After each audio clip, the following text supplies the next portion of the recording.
اس لیے ضروری تھا کہ نماز کو سنت کے مطابق ادا کرنا صحیح طریقہ کے ساتھ سکھایا جائے تاکہ ہماری نمازوں کی اصلاح ہو جائے، کیونکہ اسلام میں نماز کا اہم مرتبہ ہے، اور جو شخص اس کو قائم کرتا ہے اور اس کی ادائیگی میں کوتاہی نہیں کرتا،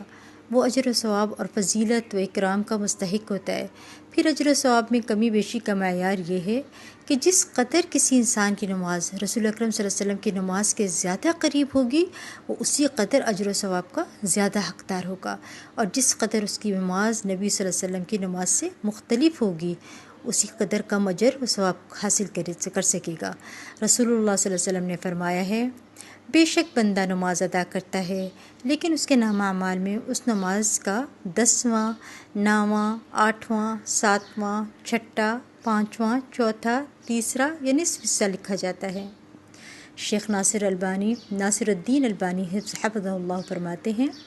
ہمارے لیے رسول اکرم صلی اللہ علیہ وسلم کی مانند نماز ادا کرنا اس وقت ممکن ہے جب ہمیں تفصیل کے ساتھ آپ کی نماز کی کیفیت معلوم ہو، اور ہمیں نماز کے واجبات، آداب، ہیئات اور ادعیہ و اذکار کا علم ہو، پھر اس کے مطابق نماز ادا کرنے کی کوشش بھی کریں، تو ہم امید رکھتے ہیں کہ پھر ہماری نمازیں بھی اسی نوعیت کی ہوں گی جو بے حیائی اور منکر باتوں سے روکتی ہے، اور ہمارے نامہ اعمال میں وہ اجر و ثواب لکھا جائے گا جس کا وعدہ کیا گیا ہے۔ آپ صلی اللہ علیہ وسلم نے ایک حدیث میں مزید فرمایا، اللہ نے 5 نمازیں فرض کی ہیں، جو شخص اچھی طرح وضو کرے، وقت پر نماز ادا کرے اور رکوع، سجود اور خشوع کا اہتمام کرے تو اس انسان کا اللہ پر ذمہ ہے کہ اسے معاف کر دے، اور جو شخص ان باتوں کو ملحوظ نہ رکھے تو اس کا اللہ پر کوئی ذمہ نہیں ہے، چاہے تو اسے معاف کرے اور چاہے تو اسے عذاب دے۔ نماز بذات خود جتنی اہم ہے، طریقہ نماز بھی اسی قدر اہم ہے۔ نماز کے بارے میں حکم صرف یہی نہیں کہ اسے ادا کرو، بلکہ حکم یہ بھی ہے کہ اس طرح ادا کرو جس طرح مجھے ادا کرتے ہوئے دیکھتے ہو۔ بخاری کی حدیث ہے، ایک حدیث میں ارشاد مبارک ہے کہ قیامت کے روز حقوق اللہ میں سب سے پہلے نماز کا حساب لیا جائے گا۔ جس کی نماز درست طریقے سے پڑھی گئی ہوگی وہ کامیاب و کامران ہوگا، اور جس کی نماز بگاڑی گئی ہوگی وہ ناکام و نامراد ہوگا۔ غور فرمائیے میری پیاری بہنوں، قیامت کے روز نماز کے بارے میں جس چیز کا حساب ہوگا وہ یہ نہیں کہ نماز پڑھی ہے یا نہیں پڑھی، بلکہ حساب اس بات کا ہوگا کہ نماز سنت کے مطابق پڑھی گئی ہے کہ نہیں۔ غور کریں ان بات کے اوپر، کیا نہیں دیکھا جائے گا کہ یہ نہیں دیکھا جائے گا نماز پڑھی ہے کہ نہیں، بلکہ یہ دیکھا جائے گا کہ نماز سنت کے مطابق پڑھی گئی ہے کہ نہیں۔ پیاری ساتھیوں، اللہ کے نبی صلی اللہ علیہ وسلم نے ہم تک مکمل دین پہنچا دیا ہے، ہمیں زندگی گزارنے کے تمام اصول سکھائے، جن میں ہر طرح کے حقوق، تمام عبادات، غرض یہ کہ سب کچھ ہمیں بتا گئے، مگر اب ہماری ذمہ داری ہے کہ ہم ان طریقوں کو سیکھیں اور دوسروں کو بھی سکھائیں۔ اسی سلسلے میں ہم نے غور و فکر کیا تو سب سے پہلے فرائض کا خیال آیا، اور فرائض میں سب سے پہلے نماز ہے۔ قرآن کریم سے ہدایت حاصل کرنے والے خوش نصیب لوگوں کی اللہ کریم نے جو نشانیاں بتائی ہیں، ان میں سے ایک نشانی یہ بھی ہے کہ وہ نماز قائم کرنے والے ہیں۔ یہاں پر ایک اہم سوال یہ ہے کہ نماز کو ہم قائم کیسے کر سکتے ہیں، اور نماز میں خشوع کیسے پیدا کر سکتے ہیں، اور کیسے یہ جان سکتے ہیں کہ ہماری نمازیں درست ہیں بھی کہ نہیں، ہماری نماز اللہ کے ہاں قابل قبول بھی ہے کہ نہیں۔ اسی سلسلے میں ہم اس گروپ کا آغاز کر رہے ہیں جس میں ہم اللہ کی توفیق اور رحمت کے ساتھ نماز کی اہمیت، فرضیت، فضیلت، طریقہ اور ترجمہ سکھائیں گے انشاءاللہ۔ اور ہم آغاز میں وضو کے فضائل، اہمیت اور اس کا سنت کے مطابق طریقہ سکھائیں گے باذن اللہ، اور یہ سب کام آپ لوگوں کے تعاون کے بغیر نہیں ہو سکتا۔ اس کے لیے سب سے پہلے نیت اور ارادہ پکا کر لیں کہ ہم نے اب نماز کی اصلاح کرنی ہے، کیونکہ دین کے کام میں اخلاص بہت ضروری ہے۔ اللہ کے ساتھ بھی اور اپنی ذات کے ساتھ بھی مخلص ہونا ہوگا،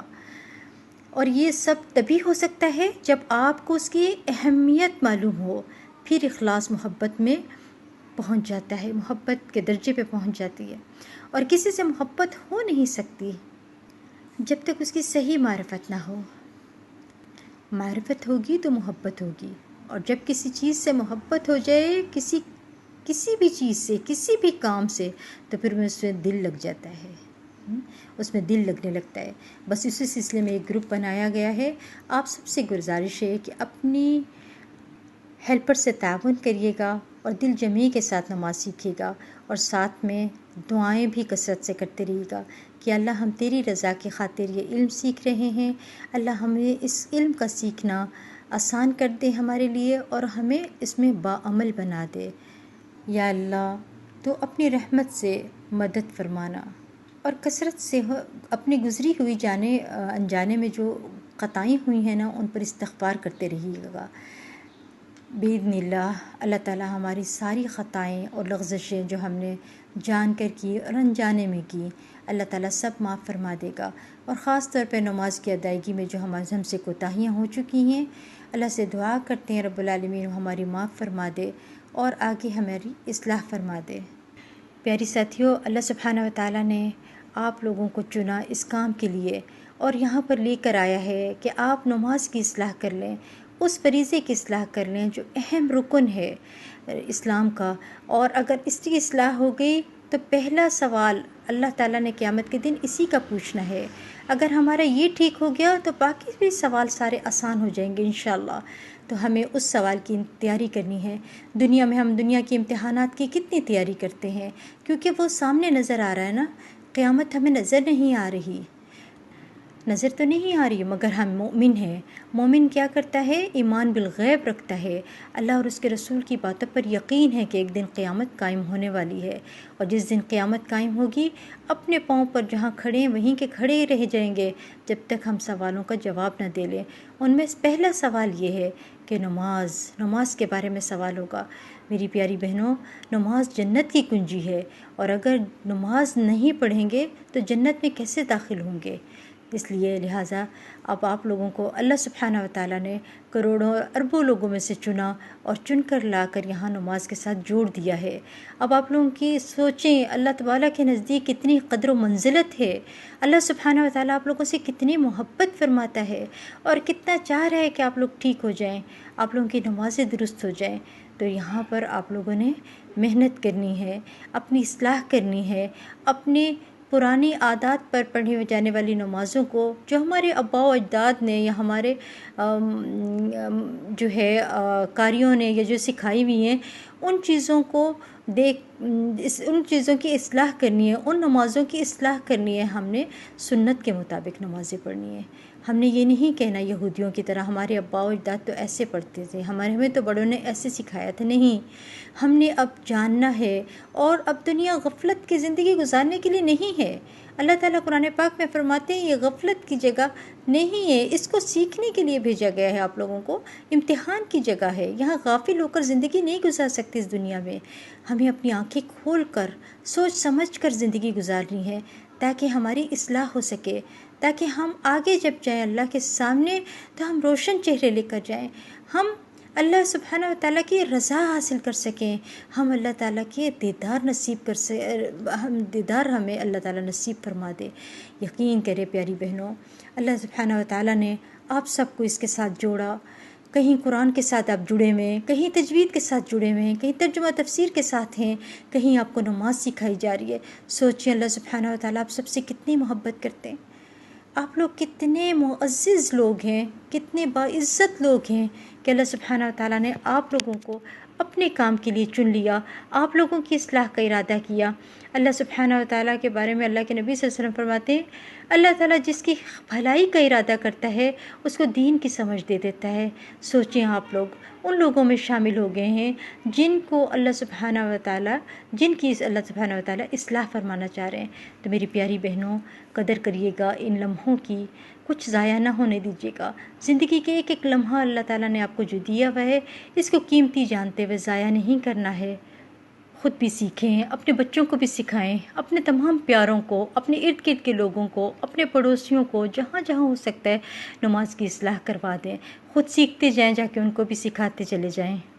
تبھی ہم سب جو ہیں نماز صحیح طریقے سے پڑھنے لگیں گے، اور جب صحیح نماز ادا کرنے لگیں گے تو یقین کریں آپ کا دل لگے گا اور اس کے اندر خشوع بھی پیدا ہوگا، اور پھر خیالات سے پاک ہو جائیں گی ہماری نمازیں، اور نمازیں ویسی ہو جائیں گی جیسے اللہ کو پسند ہے۔ تو آخر میں ہم بھی دعا کرتے ہیں کہ یا اللہ تو اپنی رحمت سے ہماری جتنی بھی گناہ، جتنے بھی لغزشیں ہو چکی ہیں عبادات کے معاملے میں یا عام معاملات میں، یا رب العالمین تو ہماری معاف فرما دے۔